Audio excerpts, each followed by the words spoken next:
Kuwait की कुछ latest और नई अपडेट आई है, जिसमें सबसे पहली खबर है कुवैत के एक जो एमपी है, उन्होंने सरकार से, गवर्नमेंट से आग्रह किया है कि इस साल जो हाला फरवरी का जो सेलिब्रेशन रिपब्लिक डे और लिबरेशन डे मनाया जाता है, उसको सेलिब्रेशन नहीं करना चाहिए, क्योंकि सीरिया और तुर्की के अंदर जो भूकंप आया था उसको लेकर अब कहा जा रहा है कि सेलिब्रेशन नहीं करना चाहिए, उन्हीं जो पैसों को बचाकर वहाँ पे डोनेट करना चाहिए ताकि रिलीफ मिले, क्योंकि वहाँ पे काफ़ी लोगों को कंबल, ब्लैंकेट, खाने, फूड रिलेटेड बहुत ही ज़्यादा ज़रूरत है, इसीलिए वहाँ पे देखना चाहिए।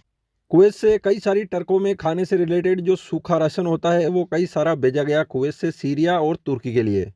इसके बाद अगली खबर है, कुवैत के अंदर जो इंडियन एम्बेसी के एम्बेसडर हैं डॉक्टर आदर्श स्वीका, उन्होंने मुलाकात की फॉरेन मिनिस्टर असिस्टेंट हैं कुवैत के शमी ईसा जवाहर हयत, उनसे मुलाकात की और बात की दोनों कंट्रियों के इशू को लेकर, वर्कर्स, लेबर और दूसरे भी बहुत से इशू को लेकर बात की गई, जिसमें कि बहुत ही जल्द सोल्व किया जाएगा।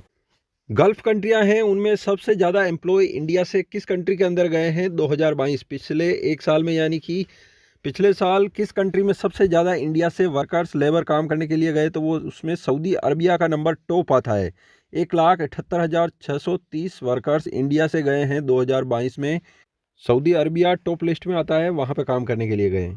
इसके बाद दूसरा नंबर आता है कुवैत का। कुवैत में 2022 में सेकंड सबसे ज़्यादा वर्कर्स गए हैं, काम करने के लिए आए हैं।